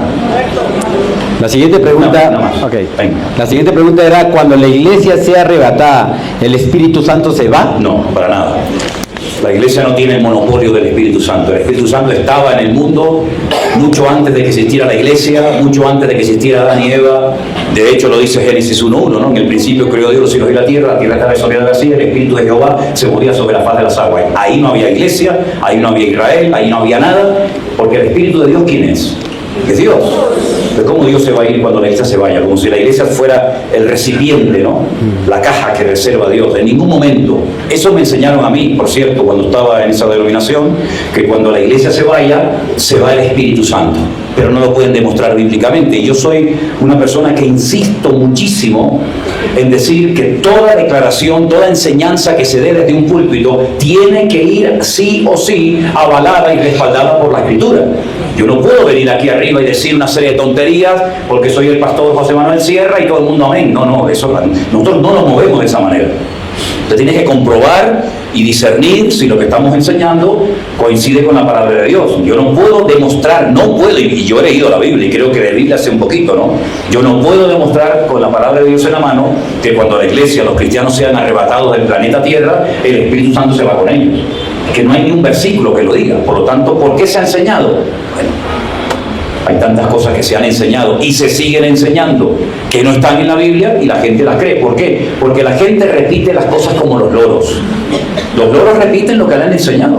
No es que la iglesia no sé qué, no es que el anticristo no sé cuánto, es que es la gran tribulación. Pero usted lo ha leído, lo puede comprobar, lo puede demostrar. No, entonces ¿por qué lo dice? No, es que en mi iglesia, hermano, en mi denominación creemos esto. Y no será cuestión de que la denominación se tiene que adaptar a la Biblia y no pretender que la Biblia se adapte a su iglesia.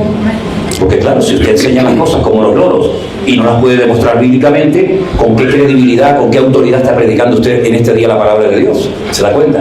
Ok, después respondemos a más preguntas. Permítame decirles que... ¿Cuánto tiempo tenemos? ¿Vos nota? Tenemos todavía... Bueno, miren, vamos al capítulo 13, ¿vale? Esto ha sido simplemente un paréntesis. ¿Queda claro, hermanos? Quiero preguntarles, ¿queda claro que el anticristo no es un engendro del diablo o una mujer, sino es un hombre de carne y hueso? ¿Queda claro? Ok. En el mismo capítulo 13 se habla ahora de otro personaje, de otra bestia, y las características son las siguientes. Capítulo 13, verso 11. Después vi otra bestia que subía de la tierra y tenía dos cuernos semejantes a los de un cordero. Ay, amigo. Pero cuando hablaba como un demonio. Es decir, una cosa es la apariencia y otra cosa es la realidad. Y dice la Biblia que de la abundancia del corazón habla la boca. Parece un cordero, pero cuando abre la boca me estaba agitando, es un demonio. Ejerce toda la autoridad de la primera bestia en presencia de ella y hace que la tierra y los moradores de ella adoren a la primera bestia cuya herida mortal fue sanada. Versículo 13. También hace grandes señales de tal manera que aún hace descender fuego del cielo a la tierra delante de los hombres y engaña a los moradores de la tierra con las señales que se le ha permitido hacer en presencia de la bestia, mandando a los moradores de la tierra que le hagan imagen a la bestia que tiene la herida de espada y vivió. Y se le permitió infundir aliento a la imagen de la bestia. Aquí entramos ya en lo que es la inteligencia artificial y todas estas cosas que se están inventando últimamente. Por cierto, ahora está circulando por ahí algunas predicaciones mías, que no son mías, ni soy yo, de inteligencia artificial, que ya me podrían hacer un poquito más guapo, porque la verdad es que cuando me invitan inteligencia artificial salgo como medio tonto, ¿no? Pero bueno, tampoco que sea una gran belleza, pero bueno, por lo menos respete lo que hay. Dice, se le permitió infundir aliento a la imagen de la bestia para que la imagen hablase y hiciese matar a todo el que no la adorase. Y hacía, esto es tremendo, que a todos, pequeños, grandes, ricos, pobres, libres y esclavos, se les pusiese una marca en la mano derecha o en la frente. Que a veces cuando cae agüita creo que se... ¿no? Y que ninguno pueda comprar ni vender. Me pasa eso. Sino el que tuviese la marca, el nombre de la bestia o el número de su nombre. Y aquí hay sabiduría, dice Juan. El que tiene entendimiento cuenta el número de la bestia, pues el número de hombre es número de hombre y su número es 666.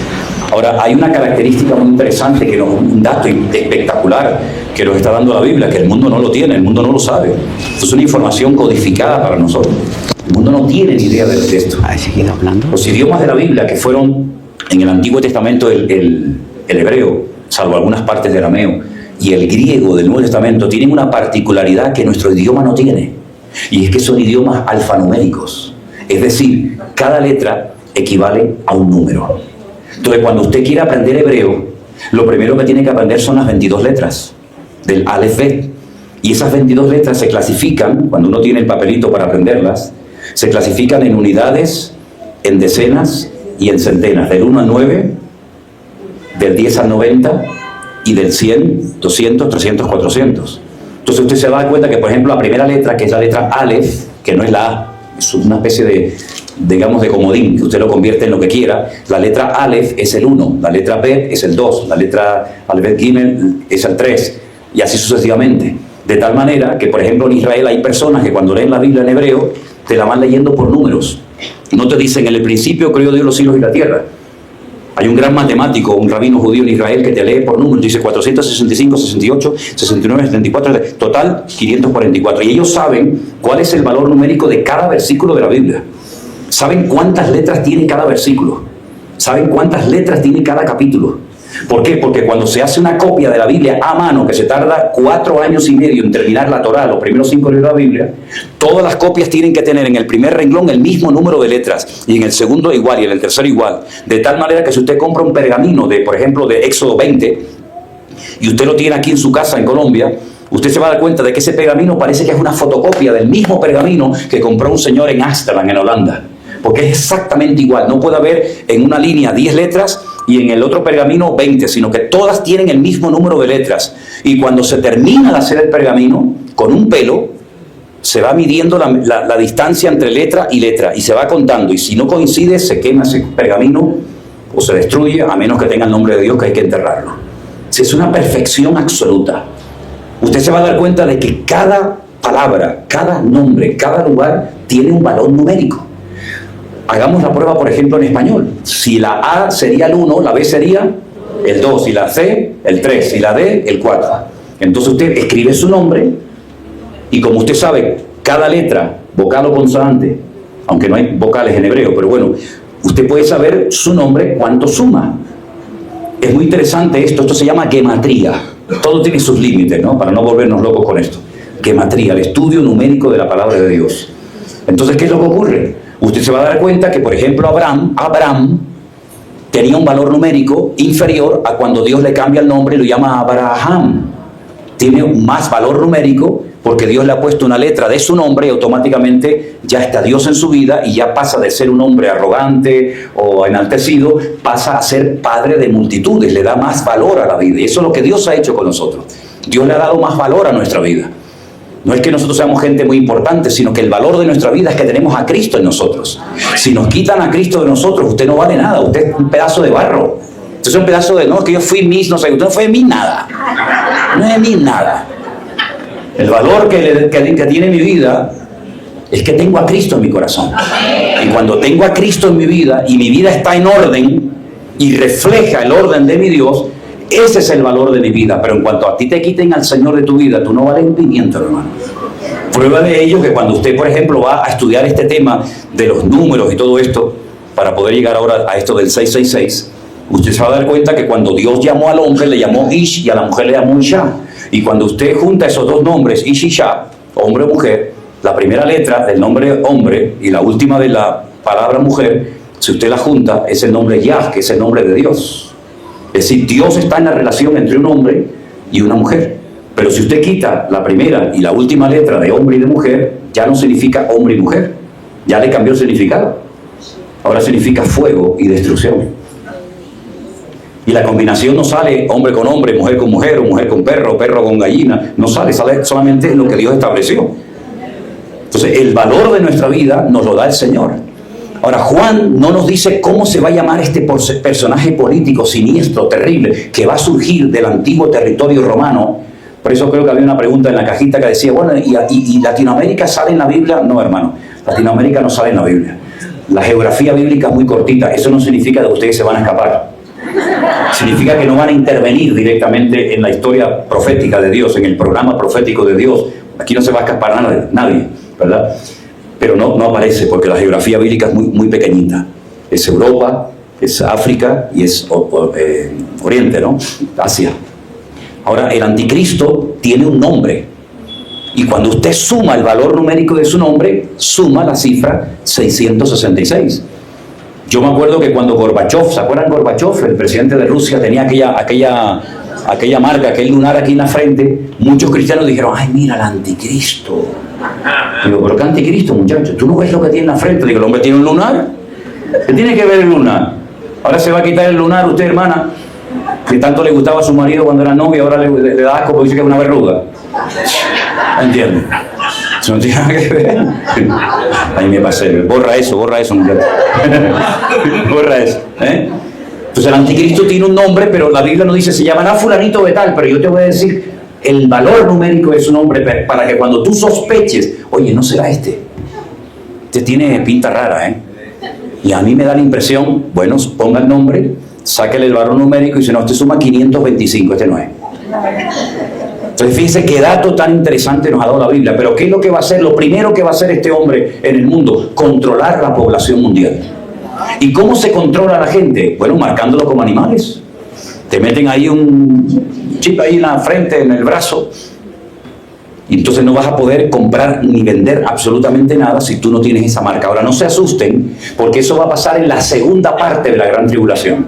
No en la primera parte, donde yo creo que vamos a estar hasta la final trompeta, sino en la segunda parte donde, según la Biblia, yo entiendo, la iglesia ya no estará, ¿de acuerdo? Pero si por casualidad hay alguno aquí presente que se va a quedar, porque habrá algunos que están aquí esta mañana que se va a quedar en la segunda parte de la gran tribulación, y va a llegar un momento cuando tú vas a buscar tu dinero en el cajero automático y no te va a salir nada, y vas a hablar con la directora y te dice que usted no tiene la marca, y vas a poner gasolina y no puedes poner, y vas a comprarle los libros del colegio a los niños y no puedes comprarlo, y no puedes hacer nada. Pues entonces ya sabes que si te marcan, amigo, para ti ya no hay esperanza, porque la marca significa que tú te identificas con un sistema diabólico que es el de la bestia, del anticristo, y entonces la gente, con tal de comprar y de vender y de hacer uso de su dinero, serán capaces hasta de prostituirse. Hace poco hubo en España un apagón, que menos mal que duró poquito, porque si llega a durar más tiempo nos terminamos comiendo unos a otros, ¿verdad? Pues en ese apagón fue un caos porque la gente no podía sacar su dinero de los cajeros automáticos, no había luz. Entonces ibas a pagar con tu tarjeta un producto, un taxi, lo que fuera, y no podía la gente pagar. Se colapsó el país durante no sé cuántas horas. Acá, en Canarias no nos afectó, pero ahí vimos un botón de muestra, porque yo vine hace años diciendo que iba a venir un apagón grande a España, y por eso nos estamos preparando con grandes cantidades de agua y de comida y dinero en efectivo en nuestros hogares, y con luz y linterna y pilas, etcétera, porque sabemos lo que se viene, ¿verdad? Y entonces por eso hay la necesidad de despertar a una cruda realidad. Imagínense, yo vivo en un piso séptimo. En Canarias yo vivo en el piso número 7. Nos levantamos una mañana y abrimos el grifo para lavarnos, porque de vez en cuando también nos lavamos, y no había agua. Todo el edificio, tú veías a la gente gritando, insultando, ¿pero qué ha pasado? El gobierno desgraciado, no sé qué. Y yo tranquilo, yo me bajé a mi refugio. Yo saqué mis garrafitas de agua, y yo tenía agua en abundancia para meses. Algunos me decían, pero este hombre está loco. Si esto a nosotros no nos va a afectar, ¿no nos va a afectar? Pues no pasa nada. ¿Qué problema hay que yo tenga 500 litros de agua guardados en una habitación? ¿Qué problema hay? Ahí están. Las bombas que suben el agua hasta el 7º piso dejaron de funcionar, no había luz. Pero a mí no me importa, yo no dependo del sistema del faraón. Yo dependo de los principios espirituales en la palabra del Señor. Y entonces, mis queridos hermanos, aunque usted a lo mejor esto nunca se lo han dicho y nunca lo había escuchado en su vida, las cosas se van a poner tan complicadas y tan difíciles que, como yo le dije a los americanos el otro día cuando estuve allí, usen el dinero que tienen, porque el dólar se va a devaluar de tal manera que algunos de ustedes lo van a tener que utilizar como papel toalete en el baño. Miren cómo ha caído el dólar. El dólar ha caído de una forma estrepitosa, llegó a estar 1-1 con el euro. El euro se terminó comiendo al dólar. Y muchas veces la gente pensaba que teniendo dólares iban a tener su futuro garantizado. Y yo le voy a decir una cosa. La pregunta que me hacía siempre mi padre cuando yo le dije que quería servir al Señor, y me dijo, ¿y de qué vas a vivir? Y cuando seas viejo, tú no has cotizado en la vida, tú no tienes un plan de jubilación, tú no has ahorrado dinero, ¿dónde vas a vivir? ¿Dónde vas a comer? ¿Qué va a ser de tu vida, hijo? Esa era la gran preocupación que mi viejo tenía. Y yo le dije, papá, yo leí en la Biblia este versículo: joven fui y he envejecido, y nunca he visto justo desamparado ni su descendencia que mendigue pan. Yo estoy seguro que yo tengo miles y miles de casas y de platos de comida en Colombia, en Perú, en México, en Argentina, en Bruselas, en China, en Japón, en todas lados del mundo. ¿Qué le parece? Ese es mi Dios. Ese es el Señor. El vivir por fe, el depender de Dios. El pan nuestro de cada día, dánoslo hoy. Mi confianza no está en lo que tengo. Mi confianza está en lo que soy. Porque yo sigo siendo el mismo después de la pandemia que antes de la pandemia. No he cambiado, soy exactamente igual, ¿verdad?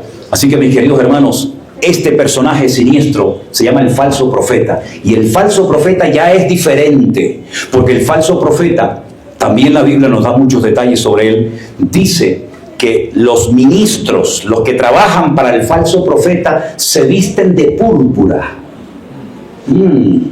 Se visten de púrpura y se adornan con piedras preciosas, con oro, y usan cáliz de oro. ¡Wow! ¿A qué le suena a usted eso, hermano? Los musulmanes no se visten de púrpura ni se adornan con cadenas de oro. Los budistas no se visten de esa manera. Los hindúes no se visten de esa manera. No, pero hay un detalle más significativo todavía para romper cualquier duda. Y es que dice que gobernará desde la ciudad que gobierna todos los reinos de la tierra. ¿Y cuál era la ciudad? Roma. Que al revés es amor. ¿Y quién vive en Roma? En un pequeño estado que se llama el Vaticano. El falso profeta. Y dice además que ese falso profeta y toda su jerarquía y toda su estructura religiosa a lo largo de la historia se ha embriagado de la sangre de los santos y de los mártires. No me diga eso, hermano. Cuando usted analiza la historia, usted dice: la Santa Inquisición, 300 años quemando en la hoguera a la gente. ¿Saben que este cura español, Casidoro de Reina, que tradujo la Biblia, se tuvo que salir corriendo del monasterio de donde vivía en Sevilla y tuvo que huir primeramente a Suiza y posteriormente a Alemania porque lo querían matar en la hoguera? Tuvieron una noche una reunión y dijeron los monjes cartujanos: ¿qué hacemos? ¿Nos vamos? ¿Nos quedamos? ¿Qué hacemos? Se está traduciendo la Biblia a los alemanes en su idioma. Vamos a traducirla también nosotros para que los españoles tengan acceso a la escritura. Pero si lo hacemos nos van a matar. ¿Qué hacemos? La mitad del convento dijo: nos quedamos. La otra mitad dijo: nos vamos. Y los que se fueron dijeron: nosotros vamos por un camino y ustedes se van por otro camino. Por si agarran a uno, por lo menos que escapen otros. Todos los que se quedaron, cuenta la historia, que los mataron en la hoguera. Murieron todos. Los que huyeron, uno de ellos, Casidoro de Reina, tiempo más tarde, Septiano de Valera, escribieron la Biblia. Y como no los pudieron quemar, los quemaron en esfinge. Los esfinges eran que hacían como una estatua en forma de hombre y les prendían fuego como si los estuvieran quemando a ellos. La Biblia se logró traducir en Alemania. Pero claro, ¿cómo la llevamos ahora a España? ¿Cómo llevamos la Biblia a España? Y además la gente no sabe leer y escribir. Estamos hablando hace siglos y siglos y siglos. Había un nivel de analfabetismo brutal. Solamente sabían leer los reyes, los condes, los curas, los marqueses. ¿Y cómo hacemos? Bueno, pues vamos a llevarla de contrabando. Y encontraron a un Julianillo, un hombre pequeñito, casi deforme, con una joroba terrible, que cruzaba los Pirineos con unas barricas de vino enormes. Y entonces le dijeron: mete dentro de las barricas de vino ejemplares de la Biblia y transpórtalas a España. Y ora que Dios te dé sabiduría para saber a quién entregarlas. Y Julianillo, jugándose la vida, cruzaba con sus burritas los Pirineos. Y claro, llegaba a España y decía: ¿a quién le doy una Biblia? ¿A quién le doy una Biblia? Capaz que se la doy a un enemigo y me quema y me dice de dónde las ha sacado. Y bueno, al final a Julianillo lo mataron, lo quemaron en la hoguera también los españoles, ¿no? Y entonces Felipe II, un rey perverso, terrible, se unió con el clero español. Hicieron la famosa Santa Inquisición. Y vinieron a Perú, y vinieron a México, y quemaron a centenares de hermanos nuestros en la fe. Y dice la Biblia, 2000 años atrás, que se vestirían de púrpura, se adornarían de oro, de plata, de piedras preciosas y se terminarían embriagando de la sangre de los mártires. Entonces, ¿de quién estamos hablando, mismo? ¿De quién estamos hablando? Entonces, cuando la gente me dice: no, yo soy católico. Usted es católico porque unos señores vinieron hace 500 años en 3 calaveras, la Pinta, la Niña y la Santa María. Y vinieron aquí y le dijeron: bese la cruz y si no le corto la cabeza. Y usted fue católico porque los que vinieron eran católicos. Pero si hubieran venido los árabes, usted sería musulmán. Y si hubieran venido otros, usted sería de esa religión. Usted no escogió la religión le escogió a usted a la fuerza. Y usted ha heredado algo que no funcionaba en Europa, pero lo dejaron aquí. Se fueron, pero nos dejaron toda esa basura. Y después se fundió con el sincretismo de las tribus. Y entonces usted se encuentra que están adorando al sol, a la luna, a las estrellas, a la Pachamama, a la Virgen María y a todas las estrellas y a todas las cosas raras. Por lo tanto, mi querido hermano, el Señor Jesucristo, cuando vino a la isla de Patmos, desenmascaró todo este sistema religioso, faraónico, diabólico, y nos está diciendo: esto es lo que va a suceder en los últimos tiempos. El hombre que tiene más poder de convocatoria en este momento en el mundo, sin lugar a dudas, es el Papa. El Papa hace así y te junta 1 millón de personas como nada. Y allí van reyes, presidentes de gobierno, allí van todo tipo de personalidades, porque es un Estado, tienen su propio banco, tienen su propia moneda. Ellos son sacerdotes, pero están considerados como políticos, ¿verdad? Y el jefe del Estado, que lo llaman Papa, pero el jefe del Estado realmente es el Papa. Por lo tanto, mis queridos hermanos, usted ya sabe todo lo que va a ocurrir en los últimos tiempos, y la pregunta es: ¿y qué hago?